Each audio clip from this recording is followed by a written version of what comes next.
Que as bênçãos de Jesus nos iluminem cada dia de nossa vida. Eu peço à equipe espiritual que nos abençoa, que nos ilumina, que na tarde de hoje, que nós possamos realmente nos atentar à importância do tema. E eu gosto muitas vezes, quando vou lidar com um tema complexo, e eu costumo sempre pedir que os amigos espirituais que fazem parte dos trabalhos desta casa de Jesus, que eles não me permitam fugir à base do tema. Às vezes, quando nós fazemos essa solicitação dessa forma no início do trabalho, pode parecer redundante, mas não é. Porque o nosso tema, ele é simples e complexo. Porque o Evangelho, ele é para os simples, ele pertence a todos. Mas o Evangelho não é simplório. A mensagem do Evangelho e os elementos que constituem o Evangelho é de uma complexidade tão grande que muitas vezes nós nem imaginamos que atrás de palavras ou através de palavras simples existam processos de reencarnação e vida eterna. Por exemplo, há uma frase de Jesus que muitos acreditam ser simples, mas é uma das frases mais difíceis que eu já ouvi na minha vida. É uma das frases mais difíceis que eu já ouvi na minha vida. Quando Jesus nos diz, amai-vos uns aos outros, como o quê?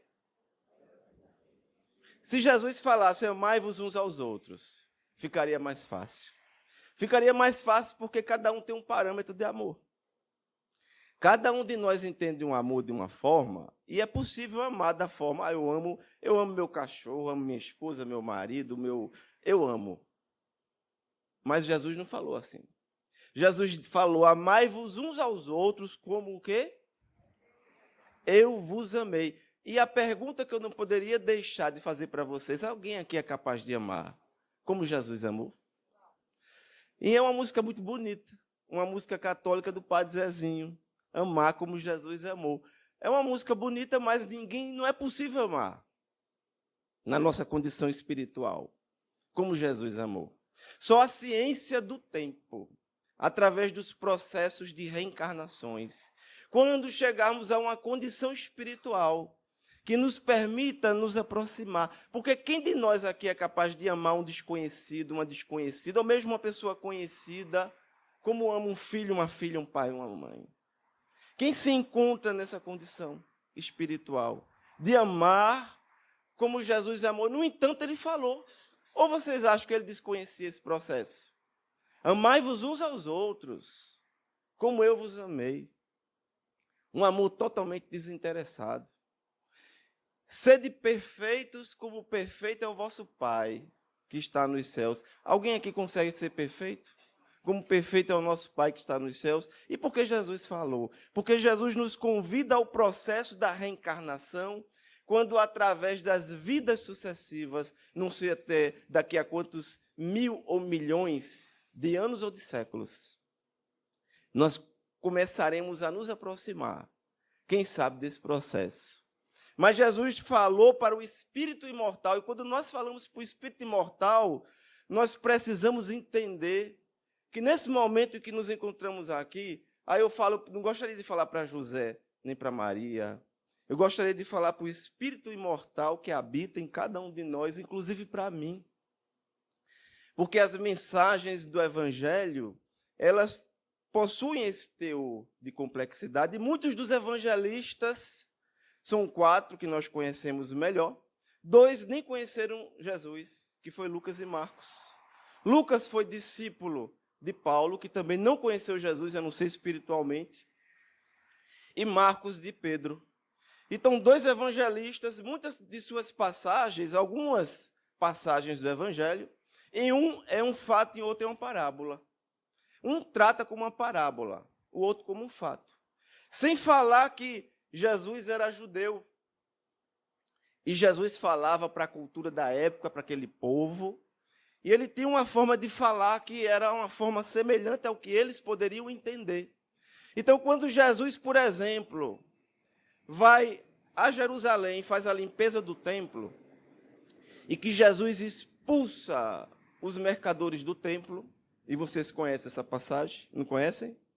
Jesus expulsa os mercadores do templo, aí conta no Evangelho que ele encontrou uns que vendiam pombas, outros vendiam pombos, outros vendiam lanche, e eles expulsou os cambistas. Era esses que Jesus queria e chamava de mercadores do templo? Não. Não era esses que Jesus se referia como mercadores do templo. Os mercadores do templo eram os sacerdotes que vendiam até a fé, a salvação e a pacificação. Nós vamos encontrar o rei Herodes, quando ele manda decepar a cabeça de João Batista, que depois ele vai no templo e faz uma oferenda para se libertar do crime de ter matado um profeta. Os verdadeiros mercadores do templo, a que Jesus se referia, eram os sacerdotes que se encontravam dentro do templo. Semelhante aos dias de hoje, onde nós vamos encontrar muitos religiosos que falam no reino dos céus, mas preferem o reino da terra. Principalmente o reino do ouro e da prata. Eram a esses que Jesus se referia, mas Jesus fazia uma encenação, que era uma prática muito utilizada entre os profetas de Israel. Eles faziam uma encenação, e essas encenações eram absurdas. Há uma passagem em Isaías em que, quando se diz na Bíblia que Deus falou com Isaías, você vai entender que não é Deus diretamente falando, ele escutando, é aquela voz interior espiritual do Espírito que o conduzia. E Deus pediu a Isaías que tirasse a roupa e andasse nu. E às vezes eles pediam para que eles quebrassem vasos no meio da rua, para que todos parassem para olhar, e aí eles começavam a falar. Dentro de toda a construção desse processo, nós vamos encontrar várias passagens do Evangelho que sofreram naturalmente processos de adulteração. E eu vou em muitas casas espíritas, e às vezes alguns irmãos e irmãs ligam para mim, ou conversam, ou passam um zap. E tem uma passagem no Evangelho de Jesus que eu acho interessante, que é aquela passagem em que Jesus determina a Pedro que embainha sua espada. E um dia uma pessoa amiga disse, mas José e Pedro usavam uma espada? E Pedro andava armado. Eu fui fazer uma pesquisa, e o professor Jorge Alahat, que é um estudioso do hebraico, ele fala que Pedro não usava espada, mas usava uma faca de peixe. Era a faca do peixeiro, porque eles não eram guerreiros, eles eram pescadores. E Elahá vai falar que lá no grego, no original do grego que mais se aproxima, não se diz gládio. Eu fui pesquisar isso, gládio. Gládio em grego é espada. Então, lá no grego, no original grego, que mais se aproxima do original, a expressão não é de espada, mas é de uma faca de peixe. E Jesus, nós vamos encontrar também na passagem desse evangelho, que Jesus afasta Pedro. E se dirige a Pedro, afasta-te de mim, Satanás. Uma expressão também subjetiva, para definir espíritos inferiores, porque Pedro também era, naquele momento, assediado pelos espíritos, que procuravam levar Jesus a se afastar do seu compromisso, do seu processo. E Jesus fala para Pedro, por acaso achas que não devo beber do cálice que meu pai preparou para mim? Por acaso achas que não devo beber do cálice que meu pai preparou para mim?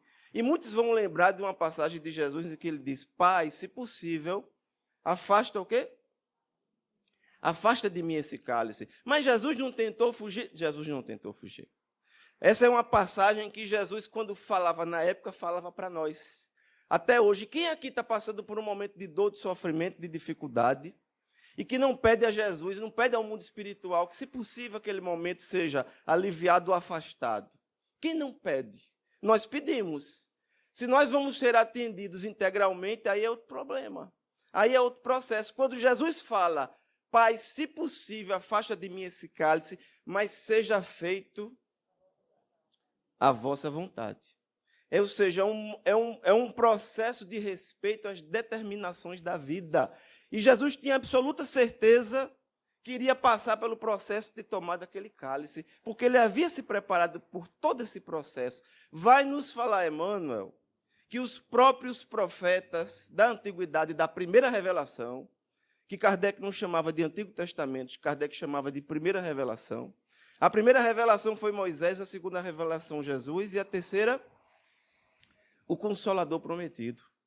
O Consolador prometido, porque está lá em João Evangelista, capítulo 14, versos 16 a 18. Eu rogarei ao Pai, e ele vos enviará um outro Consolador, que haverá de ficar convosco para todo sempre. Não podia mais ser uma pessoa. Porque se fosse uma pessoa, não ficaria conosco para todo sempre. Agora nós entendemos o que é o Consolador prometido. E ao Consolador prometido nos ensina Allan Kardec e nos traz Emmanuel através da psicografia de Francisco Cândido Xavier. E é por isso que ele fala, Jesus é a porta, Kardec é a chave. E às vezes eu fico observando, fico triste, porque chegamos nas casas espíritas e nós percebemos que muitos dos nossos irmãos desconhecem o codificador. Eu leio Zíbia, com todo o respeito que eu preciso ter com qualquer autor, e eu preciso ter o respeito. Tem muita obra de Zíbia bonita, Laços Eternos, O Amor Venceu, mas depois de Zíbia deixou de ser espírita. Eu não estou falando que o espiritismo é o dono de tudo, é o dono da verdade, porque, embora nem tudo esteja no espiritismo, o espiritismo está em tudo. Tem muito livro de Zíbia bonito, tem, mas existe um momento na vida dela que eu respeito, a escolha que ela fez, se afastou do Consolador prometido. E tem muitos autores que eu poderia citar, eu até costumo brincar. Alguém chegou para mim e disse assim, eu estou lendo tal autor. Aí eu falo, é melhor ler Harry Potter. Você quer ler ficção, leia Harry Potter. Porque tem cada coisa absurda. E nós temos tanto trabalho bonito. Temos o trabalho de Francisco Cândido Xavier, Ivone do Amaral Pereira. Ivone do Amaral Pereira, Amor e Ódio, Memórias de um Suicida. Tantas obras de Ivone, Zilda Gama, Vitor Hugo. Nós temos aí Divaldo, tantos autores que eu poderia falar aqui. Mas existem muitos que não são espíritas. Eu respeito, porque preciso respeitar, mas são espiritualistas. Você lê Edgar Armand, eu citei até o nome, respeito, mas não é espírita realmente, é espiritualista. Muitos autores trazem, no meio do processo, anti-espiritismo, porque são princípios que não são espíritas, então, com todo o respeito que nós precisamos ter, o conteúdo não é espírita. Por isso que nós precisamos ler o codificador. Nós precisamos ler o codificador e compreender as lutas e os processos espirituais.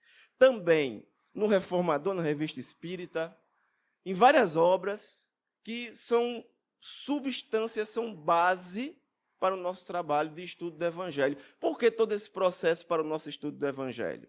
Porque, como nós falamos no início, o Evangelho é para todos e os simples, mas o Evangelho não é simplório, o Evangelho é complexo. Aqui, nesse capítulo, a ciência do tempo.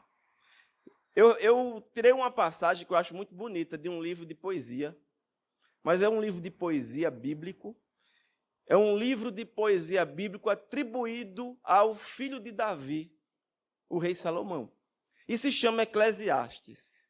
E muitas vezes, quando nós lemos, nós achamos que está falando apenas para aquele momento.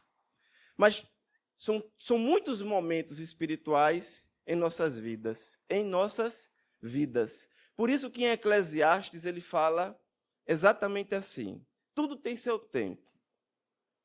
Há tempo de nascer e há tempo de plantar e tempo de colher. Ele chama arrancar, que se plantou. Tempo de matar. Meu Deus, tempo de matar. Porque ele falava para as guerras que aqueles povos enfrentavam. E tempo de curar, tempo de derrubar, tempo de edificar. Tempo de chorar, tempo de rir. Tempo de prantear e de dançar. Tempo de espalhar pedras e tempo de ajuntar pedras. E é engraçado que ele fala aqui, parece que ele viveu uma pandemia também na época. Porque ele diz tempo de abraçar e tempo de afastar-se de abraçar. Eu digo, será que foi uma pandemia que teve na época e ele traz essa passagem? Tempo de buscar, tempo de perder, tempo de guardar, tempo de lançar fora. Tempo de rasgar, tempo de coser, tempo de estar calado e tempo de falar. Eu acho tão interessante porque essa poesia e Eclesiastes nós vamos encontrar esses ensinamentos com muita sabedoria, repassados de forma poética. Ele está falando para o espírito imortal, porque na nossa trajetória espiritual, todos nós tivemos processos complexos espirituais do espírito imortal. Porque muitas pessoas chegam às vezes para nós e perguntam, Josué, parece que quando eu conheci a mensagem espírita, eu não precisei pesquisar, estudar, conhecer, e o espiritismo chegou na minha vida como se eu já estivesse preparado para conhecer o Consolador prometido. Vocês já ouviram isso em algum lugar? Eu fico lembrando de uma passagem que eu acho muito bonita de Zaqueu. Vocês lembram quem é Zaqueu, não lembram lá no Evangelho? Zaqueu era um publicano, cobrador de impostos, e as pessoas não gostavam de Zaqueu, por quê? Porque ele era cobrador de impostos. E até hoje as pessoas não gostam do cobrador de impostos, gostam? Mas na época era pior, porque ele cobrava para Roma e ele cobrava tomando, machucando, batendo. Muitas vezes era necessário tomar o imposto para levar o tributo para Roma. E Zaqueu era um cobrador de impostos. Mas ele era alguém que sentia um vazio na alma. Apesar de ser um homem rico. Era um homem rico. Mas ele sentia um vazio na alma. E ele não sentia nada preenchendo a própria alma, nem o dinheiro, nem os recursos que ele tinha. Mas quando ele escuta falar que Jesus de Nazaré ia passando por Jericó, porque ele morava em Jericó, ele imaginou que uma voz falou lá na sua alma, lá dentro, disse para ele, eu não sei porquê, mas eu sinto que se eu pudesse ver Jesus, a minha vida nunca mais seria a mesma. Algo fala em mim que se Jesus tocar em mim, se eu conhecê-lo, se ele chamar o meu nome, a minha vida nunca mais vai ser a mesma. E o que é que falava isso para Zaqueu? Quem preparava isso para Zaqueu, senão a ciência do tempo, através dos processos, das reencarnações, que não dão saltos, mas que operam maravilhas em nossas vidas. E tem lá em Jericó, que Jericó é a cidade mais antiga que existe na humanidade de conhecimento até hoje. Eu não sei se vocês sabem, Jericó tem 11 mil anos. 11 mil anos. É um pouquinho de tempo. E até hoje em Jericó existe um sicômoro, que dizem que é o sicômoro descendente do sicômoro que Zaqueu subiu. Então tem uma placa lá, e quem fala isso é o professor Severino Celestino. Tem uma placa lá em Jericó, e está lá, esse é o sicômoro que Zaqueu subiu. Dá até vontade de subir, não dá? Então eu quero subir também. Eu quero sentir o que Zaqueu sentiu.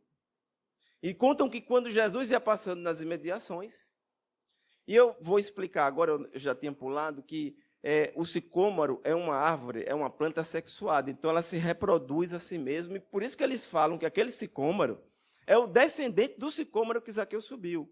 E quando Jesus ia passando por Jericó, Zaqueu, imediatamente ele era baixinho, ele era muito baixinho, ele corre para ir ao encontro de Jesus, e a multidão estava lá, e ele disse, eu preciso vê-lo, ele precisa fazer o quê para ver Jesus, se ele era baixinho, no meio da multidão? Ele subiu no sicômoro. Eu não sei se alguém aqui já teve a oportunidade, eu nunca tive, de ficar perto de alguns jogadores de voleibol.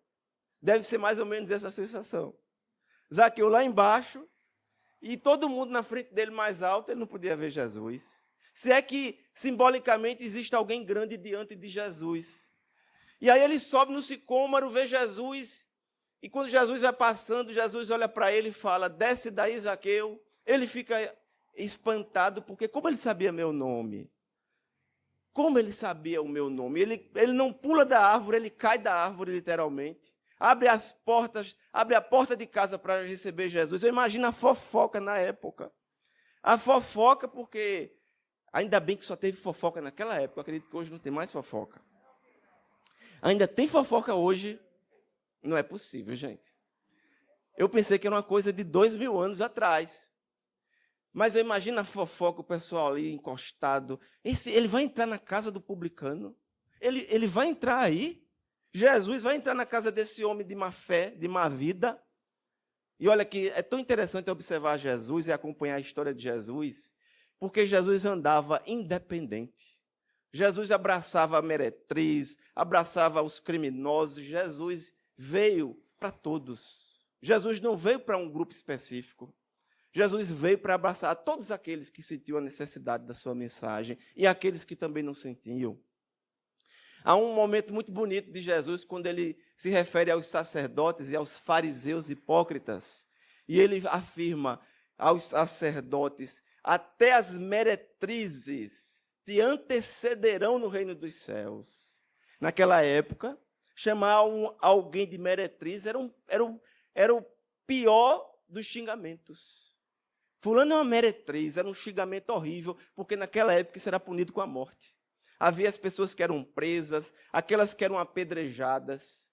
E Jesus olha para os religiosos da época e fala: até as meretrizes te antecederão no reino dos céus. Antecederão, mas que eles também chegariam. Sabe por que eles também chegariam? Por causa da reencarnação. Porque todos nós um dia chegaremos a essa condição que Jesus nos falou, através da reencarnação. É a ciência do tempo que opera em nós e que nos transforma. Então, naquele momento, ele entra na casa de Zaqueu, e é muito bonito esse momento, porque Zaqueu olha para ele, e eu fico pensando, o que será que Zaqueu pensou? Eu queria que você pensasse comigo, o que será que Zaqueu pensou? Ele disse: meu Deus, quem hoje entrou na minha casa? Tem uma passagem bíblica que os nossos irmãos católicos usam: hoje a salvação entrou na minha casa, não é assim? E Zaqueu ficou pensando: meu Deus, e ele fala, olha para Jesus e ele diz: a partir de hoje, metade de tudo que eu possuo eu dou aos pobres. E a outra metade eu vou deixar para os meus familiares e para aqueles que eu prejudiquei. Eu vou devolver 4 vezes o que eu tirei. 4 vezes, não era nem o dobro. Eu vou devolver em 4. Mas eu não preciso de mais nada, porque eu só preciso de Jesus em minha vida. E ele passa a acompanhar Jesus, e ele acompanha Jesus e adota agora não mais o nome de Zaqueu, mas o pseudônimo de irmão Matias. Ele vai, a partir de agora, usar o pseudônimo de Matias para acompanhar Jesus. Tem uma música dos nossos irmãos protestantes evangélicos que eu acho bonita, que ele diz assim: como Zaqueu, eu quero subir o mais alto que eu puder só para te ver, olhar para ti, chamar a sua atenção para mim. Eu preciso de ti, Senhor, eu preciso de ti, ó Pai, sou pequeno demais. É uma música mais ou menos assim. Eu falei dessa música porque essa música tem um erro. Essa música é bonita, mas ela tem um erro. Josué, que pretensão falar que a música tem um erro. Não é um erro, é um erro de mensagem. Porque no final da música, ele diz assim: largo tudo para te seguir, quero amar somente... Eu vou perguntar a vocês novamente: é possível amar Jesus amando só Jesus? Não é possível amar a Jesus amando só a Jesus. Nós não amamos a Jesus amando a Jesus. Nós amamos a Jesus amando nossos irmãos, nossas irmãs. Só assim nós amamos a Jesus. Ao meu lado estarão aqueles que me deram de comer quando eu tive fome, de beber quando eu tive sede, nos trazendo os princípios da caridade material. A caridade mais fácil. Porque a caridade material é a mais fácil de dar, de alimentar. Olha, eu dei uma cesta básica, eu dei um alimento, eu dei um dinheiro. É uma caridade material, também é uma caridade moral, mas não é a essência da caridade moral. Mas eu dei o alimento, eu dei a água. Eu conheço pessoas maravilhosas. Um dia eu não esqueci isso, porque eu vinha com uma pessoa no carro, e a gente ia passando aqui por essa vila, né? Lá na frente. E lá na frente, no muro, só o muro de um lado, o muro de outro, tinha uma senhorinha, eu não vi. Tinha uma senhorinha encostada no muro. Aí eu ia passando com essa pessoa, que eu não posso dizer quem é. A senhorinha estava encostada no muro. E eu não vi, ele olhou para mim e disse assim: Josué, para o carro. Eu disse: o que foi? Ele disse, tem uma senhora ali que está, na minha visão, ela está passando mal. Aí eu olhei, eu encostei o carro, fiz a volta. Ele olhou para ela e disse, a senhora está sentindo alguma coisa? Ela disse, eu estou com um mal-estar muito grande. Um mal-estar muito forte, ela estava quase chorando. Aí ele abriu a porta e disse, o que é que a senhora precisa? Ela disse, eu estou precisando me alimentar. Ela disse, eu moro nesse bairro. E eu saí de lá e vim aqui falar com a ex-patroa, que eu trabalhei para ela, pedi dela uma ajuda, mas ela disse que não podia me ajudar. E eu estou voltando sem nada, e estou com fome, parei aqui para me escorar, porque me deu uma tontura. Ele olhou para mim e disse, Josué, vamos levá-la ali na padaria? Eu nunca mais esqueci, isso faz muitos anos, eu não esqueci, isso não saiu da minha memória. Essa padaria aqui pertinho, uma padaria aqui perto do Arcomix, numa pracinha que tem aqui. Aí ele disse, vamos lá, fomos. Aí ele olhou para ela, isso ele fazendo, eu só observando. Porque aquilo ali me chamou a atenção. Ele olhou para ela e disse assim, a senhora quer o quê? Ela disse, eu queria um café, um bolinho, um pão. Aí ele pagou e ela ficou lá, tomando café, comendo bolinho, comendo um pão. Fomos embora, eu conversando com ele, eu disse, rapaz, que coisa bonita, né? Aí ele olhou para mim e disse, você está vendo, eu fiz isso com facilidade. Eu não tenho dificuldade, agora eu tenho dificuldade muito grande de perdoar as pessoas. Eu tenho profunda dificuldade com uma pessoa da minha família que eu tenho ódio. E a pessoa nunca me fez mal. Tivemos um problema e até hoje eu não consigo perdoar. Eu tenho muito ódio.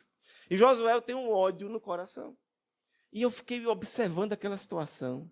Eu disse, meu Deus, como é difícil a caridade do perdão. Por isso que quando Jesus fala, tive fome e deste de comer, tive sede e deste de beber, mesmo preso, estive preso e me visitastes. Estive preso e me visitastes. Esse é o processo da caridade essencial. Emmanuel vai chamar isso no Evangelho, caridade essencial. Ele vai falar isso na sua mensagem. E se chama exatamente, se eu não me engano, no livro Pão Nosso, é Caminho, Verdade e Vida, caridade essencial. Estive preso e me visitastes, estive enfermo e me visitastes, estrangeiro me recebestes, nu e me vestistes. É todo um processo de caridade, que para você estender caridade para com aqueles que são ditos criminosos da sociedade. Porque criminosos na sociedade geralmente são os pobres, quando são presos. Geralmente há uma frase que diz, mate um homem e você é um assassino. Mate milhares e você é um herói. Existem aqueles que vão presos porque vão presos. São os ditos criminosos sociais. Aqueles que matam, que roubam, também vão presos. Inocentes também vão presos, também vão presos. Processos mal feitos. Uma série de situações que não vale a pena conjecturar agora. Também pessoas vão presas. Mas estender a caridade, Jesus está convocando. Estive preso, me visitastes. Visitar no sentido do evangelho não é chegar lá, olhar, dar um abraço e sair embora. É um processo de transformação, porque quando o Chico pergunta a Emmanuel, quem é o criminoso? E eu não sei se alguém aqui lembra. E Emmanuel responde, Chico, o criminoso é todo aquele que é pego no flagra. Aqueles que não foram pegos no flagra não são criminosos diante da sociedade. Embora o sejam diante da vida, diante de Deus. E vão responder diante da vida, diante de Deus, muitas vezes de forma muito mais complexa do que muitos que se encontram encarcerados, no corpo ou na alma, porque existem pessoas que estão aqui circulando, mas que vivem como verdadeiros encarcerados da alma, presos a processos complexos de dor, de sofrimento, de expiações complexas. Mas, geralmente, quando nós vivemos em uma sociedade onde as pessoas usam, às vezes, até palavras absurdas. E eu digo que compreendo, às vezes. Eu compreendo quando alguns irmãos ou irmãs de denominações religiosas têm alguns posicionamentos, eu compreendo, não compreendo. É na casa espírita. É no movimento espírita, eu não compreendo. Por exemplo, uma frase que eu acho horrível. Bandido bom é bandido morto. Eu pergunto a você, o espírito morre? O espírito não morre, então como é que ele morreu? O corpo físico morreu, mas ele está invisível. Ele invisível agora, ele não entra mais na sua casa, não? Antes, para entrar na sua casa, ele precisava arrombar a porta. Mas agora ele não precisa mais arrombar a porta, ele agora pode entrar. Principalmente nas casas e nos lares daqueles que alimentam a intolerância. Allan Kardec, no Evangelho segundo o Espiritismo, de forma inovadora. É lícito arriscar a vida para salvar a vida de um criminoso? E o que é que os Espíritos respondem? Que sim. Pode ser que aquele seja o ponto de transformação da vida daquele espírito, para que ele não volte mais a delinquir. Da mesma forma que ao encontrar Jesus, Zaqueu teve sua vida transformada. Porque Zaqueu teve a sua vida transformada, naquele momento alguma coisa falava para ele, porque apesar de tudo que ele tinha, riqueza, dinheiro, tudo, mas ele faltava alguma coisa para a sua vida se completar. Naquele momento em que ele vê Jesus, a sua vida, ele se sente completo. Ele diz, eu largo tudo. Por isso que na música diz, largo tudo para te seguir.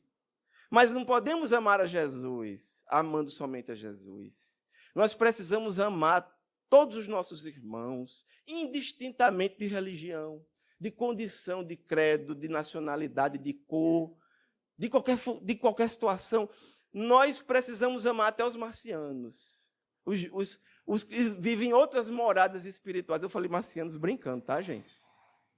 Até os seres planetários, das vidas em outros mundos habitáveis, porque nós não somos apenas nem cidadãos do planeta, nós somos cidadãos do universo, nós somos filhos de Deus.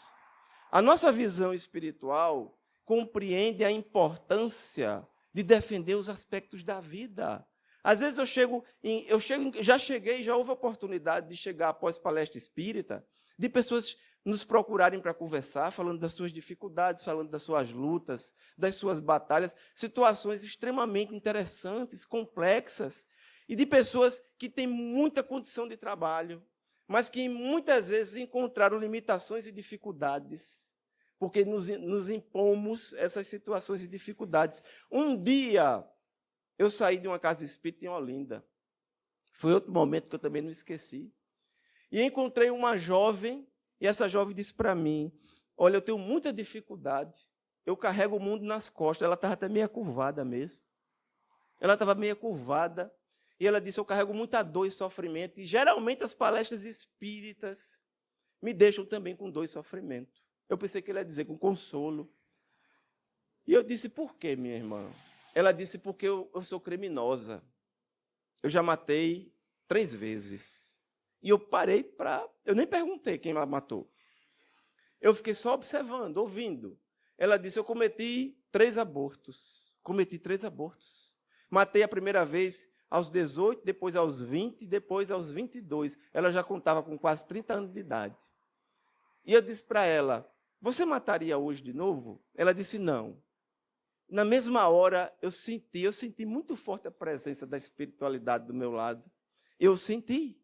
E eu lembrei de uma frase que eu nunca esqueci. Existe o ressarcir das dívidas pela moeda da dor, mas também existe o ressarcir das dívidas pela moeda do amor. Existe o ressarcir das dívidas pela moeda do amor. Eu olhei para aquela irmã, eu disse, mas minha irmã, lembra da história bíblica da estátua de sal?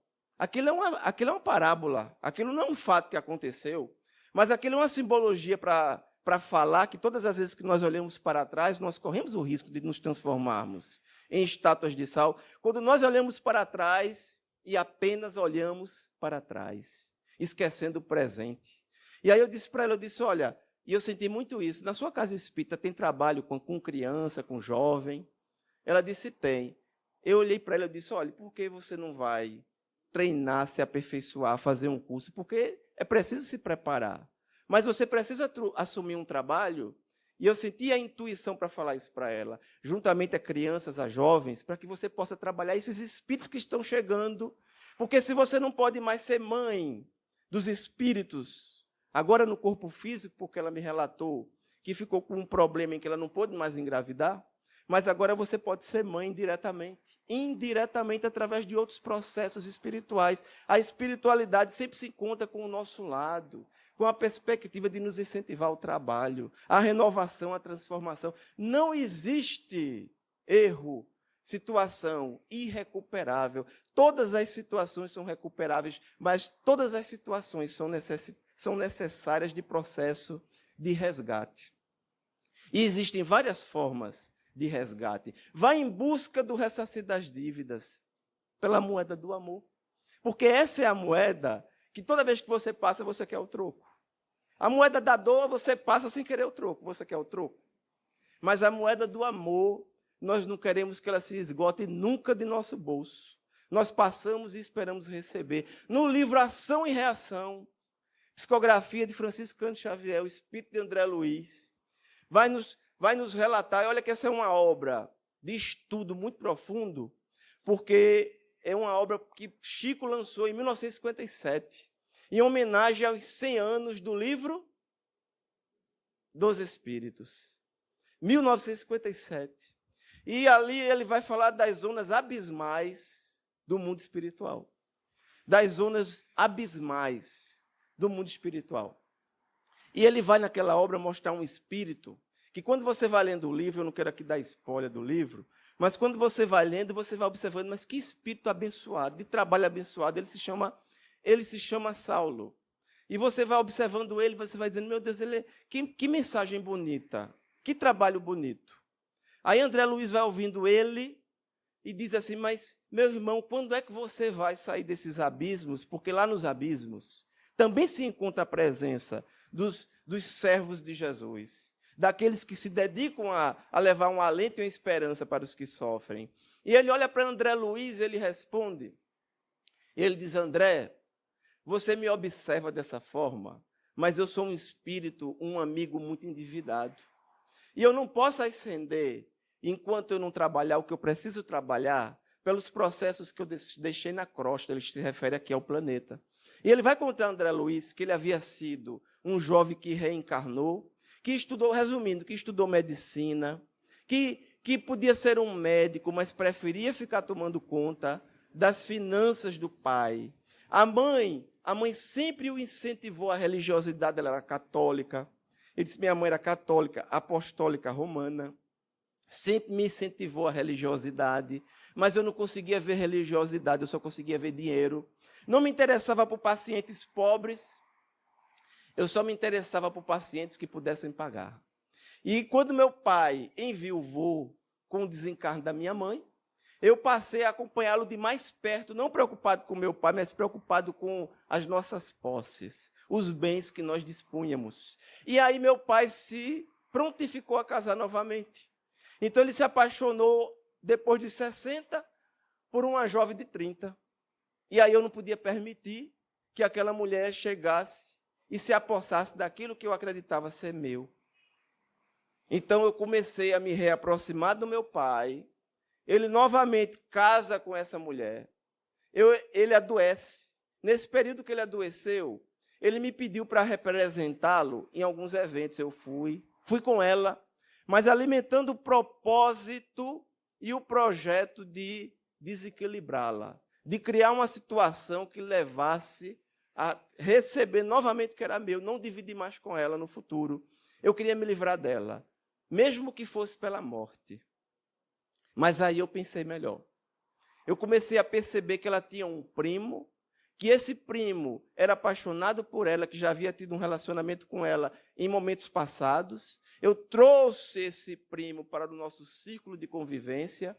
E enquanto meu pai estava acamado diariamente, eu levava esse primo para passear, para ir, saíamos com ela. E aí, durante esse período de 1 ano, ele insistiu e ela resistiu. Ela resistiu durante 1 ano. Mas depois de 1 ano, ela cedeu. E um dia eu os levei para casa, meu pai estava acamado, os deixei a sós. Quando eu percebi que a situação se transcorria, levei meu pai e pudemos dar o flagrante. Meu pai ficou altamente decepcionado, ficou triste, adoeceu. E eu me envaideci. 1 semana depois, ela, envergonhada, se suicidou. Ela ingeriu um veneno e se suicidou. Meu pai deprimiu, adoeceu e desencarnou. Nas portas do desencarne, em meus braços, ele falou, ela não se suicidou, eu a matei, eu a envenenei. Eu pergunto a vocês, ele nem envenenou ela e nem envenenou o pai diretamente. Ele é criminoso, não é? Ele foi ou não foi criminoso? Criminoso é só aquele que executa diretamente. Existem vários processos que nos tornam criminosos diante das leis divinas. diante da consciência universal. Nós, muitas vezes, percebemos que as leis humanas não alcançam os verdadeiros criminosos. Mas quem de nós não é ou não foi criminoso? Então, quem somos nós para apontar o dedo? Disse-nos Jesus, com a mesma medida que julgardes, serás julgado. Se nós pedimos que a lei se aplique para os outros, nós precisamos compreender que a lei também vai ser aplicada para nós. Porque, como nos disse Francisco de Assis, é dando que se recebe. E o que é que eu recebo daquilo que eu dou? Eu recebo geralmente de volta aquilo que eu emito. Existe até uma coisa, eu até fico assim, eu acho interessante que às vezes antigamente as pessoas tinham umas frases nos quadros de casa, Deus lhe dê em dobro. Tudo que me desejar. É até uma maldade isso, né? A pessoa já botou aquela frase ali para dizer assim, não me deseje mal não, viu? Que Deus lhe dê em dobro, e é mais em dobro. Não é a mesma quantidade, não. Tudo que você me desejar. Mas tudo que nós verdadeiramente vibramos, sentimos, nós recebemos da consciência divina. Porque fizemos jus ao processo. Naquele momento, aquele espírito conversando com André Luiz, ele para, ele diz, André, eu estou aqui nesses sítios pela bênção da providência divina e pelo amor de Jesus. Lembra do evangelho de Jesus, quando ele disse, vos foi dito que odiareis os vossos inimigos. Eu vos digo que amareis os vossos inimigos. Esses inimigos retornam para a nossa vida, porque muitas vezes nós não compreendemos as frases do evangelho. Eu falei para vocês no início, eu já falei isso aqui também. O evangelho ele é para todos, ele é simples, mas ele não é simplório. Quando Jesus olha e diz assim, vos foi dito que odiareis, eu vos digo que amareis os vossos inimigos, você talvez afirme assim, Jesus fez filosofia. Jesus falou, é uma linguagem. Porque não é possível amar inimigo. É possível, gente, amar aquele que você tem como inimigo. Eu não estou falando o torcedor do clube adversário, do esporte, do náutico. Eu não citei o do Santo. Mas não estou falando disso, eu estou falando de inimigos, aquele que prejudicou você, que tirou que tirou sua vida, a vida de quem você ama. Como é que você pode amar alguém que tirou a vida de quem você ama? Dá para amar? É difícil, mas não é impossível. Quem falou Jesus? Mas quando Jesus fala, vos foi dito que odiareis, eu vos digo que amareis, Jesus fala de reencarnação. Porque Jesus não está pedindo, Jesus está determinando que é assim o processo de espiritualização, é a ciência do tempo, é a sabedoria da construção do tempo em nossas vidas, porque aqueles adversários de vidas passadas agora retornam na condição do meu pai, da minha mãe, do meu irmão, da minha irmã, do marido, da esposa, do filho, da filha. Eles retornam, de alguma forma, para o nosso momento de vida. Daí que nós encontramos, muitas vezes eu encontro isso, pessoas que dizem, Josué, eu não sei o que eu faço nessa família. Isso aqui é um inferno. Eu não consigo, eu não me identifico com ninguém aqui dessa família. Isso foi um erro da vida. A vida não erra. A vida não falha. Nós reencarnamos na família que precisamos reencarnar, independente de como você chegou à família, independente se é consanguíneo ou não, ninguém erra, a vida não erra. Você chega onde você precisa estar, no país que você precisa estar, onde você precisa estar. A vida não se engana. A natureza não comete deslizes. Nós precisamos nos reharmonizar, reconcilia-te com quem? Com o teu adversário, enquanto estás a caminho com ele. Porque Jesus insistentemente falou desses processos que levam a processos de obsessão. Reconcilia-te com o teu adversário, enquanto estás a caminho com ele. Quando Jesus nos fala, vos foi dito que odiareis, porque eram os antigos que falavam, eu vos digo que amareis. E Jesus nos convida a orar por aqueles que nos perseguem e Jesus nos convida a um processo ainda mais complexo. Perceberam que quando ele disse, amai-vos uns aos outros, como eu vos amei, é coisa de ciência do tempo. Nós caminhamos para esses processos espirituais. E aí, por que é tão importante, e é tão importante o trabalho de evangelização infantil, do trabalho com crianças, com jovens? Por que é tão importante? Porque os espíritos que estão chegando, E está lá também no Apocalipse de João. Nós vamos encontrar uma simbologia que fala acerca do inferno, das portas abertas do inferno, e os espíritos falam que os umbrais estão esvaziando. Também é uma figura de linguagem para expressar que tem muitos espíritos recebendo a última oportunidade. A última oportunidade de reencarnar entre nós. E aí nós precisamos compreender. Vejam que tudo que Jesus falou se interliga. A parábola do joio e do trigo. A parábola do joio e do trigo, em que pergunta ao lavrador, mas eu arranco o joio que está com o trigo? Não. Deixai o joio crescer com o trigo. Vejam como Jesus vai falando e passando mensagens de vida eterna, de reconstrução, de transição, de momento de transformação. Jesus é o verdadeiro pacificador dos nossos corações, das nossas vidas, que falta faz o paziar.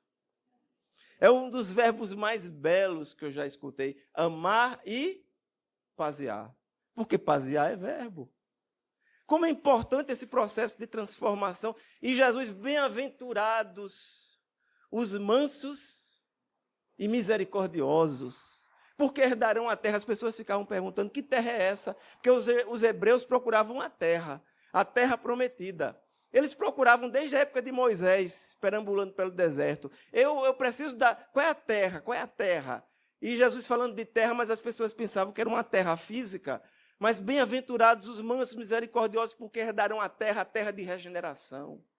Jesus nos trazendo a senha para adentrar no mundo de regeneração, ser manso e ser misericordioso. Mas quando você é manso e misericordioso, você é de paz. Se você recebe um tapa, você não devolve um tapa. Você é de paz.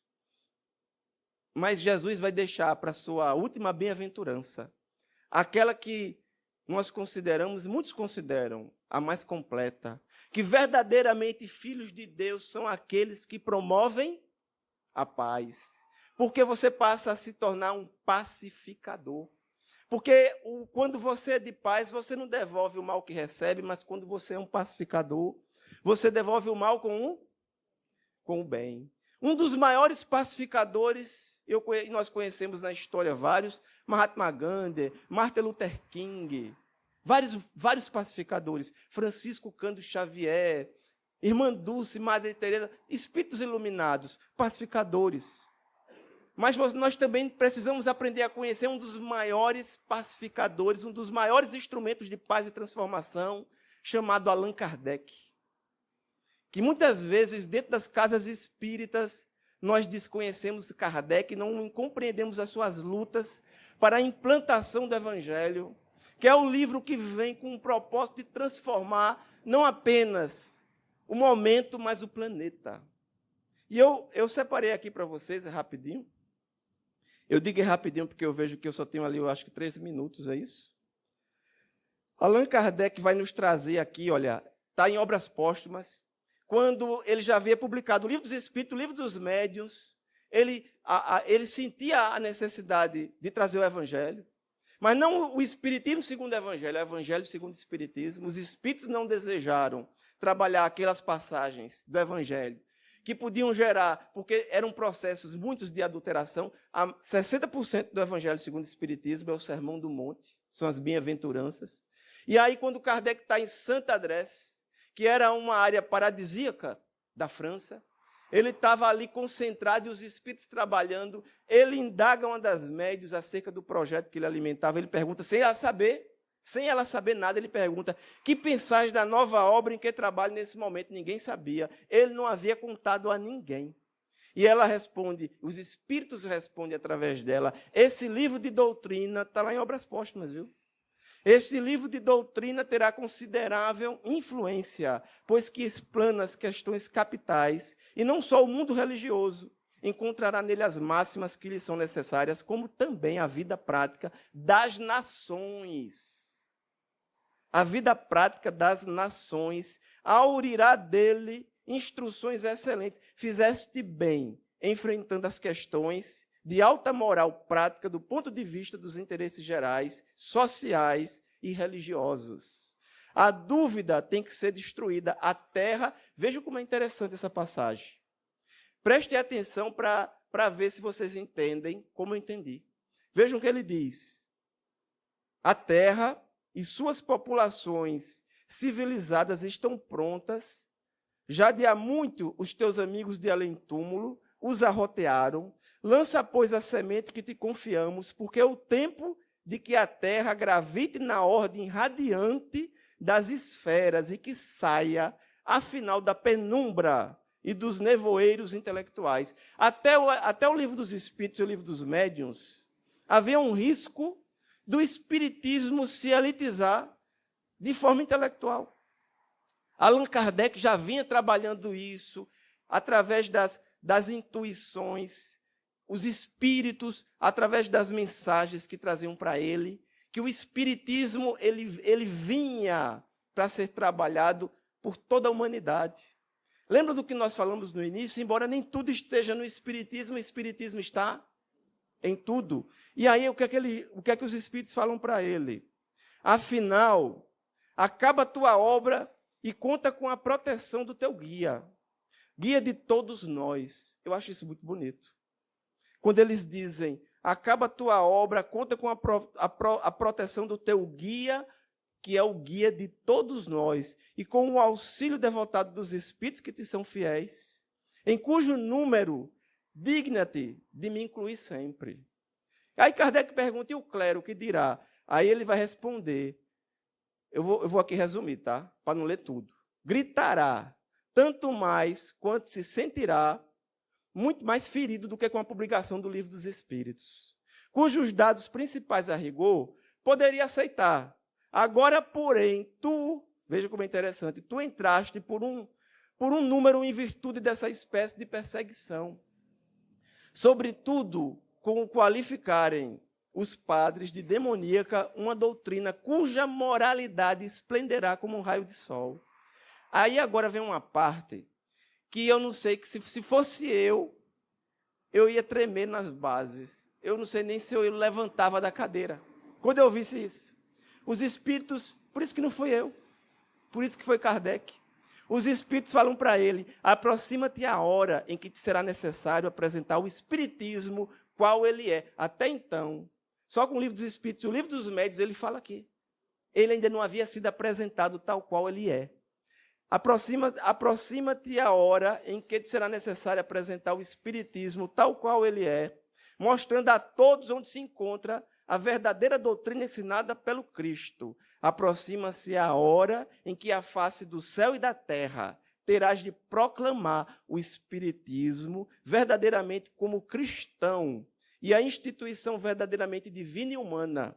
Ao te escolherem os espíritos, vejam só, ao te escolherem os espíritos conheciam a solidez das tuas convicções e sabiam que tua fé, qual muro de aço, resistiria a todos os ataques. Entretanto, amigo, é aqui que ele fala de uma forma que eu acho interessante. Ele diz, entretanto, amigo, se a tua coragem ainda não desfaleceu sobre a tarefa tão pesada que aceitaste, fica sabendo que foste feliz até hoje.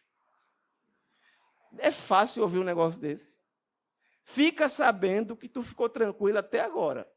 Mas a partir de agora, e é isso que eles dizem para ele, mas que é chegada a hora das dificuldades. Sim, caro mestre, prepara-se a grande batalha.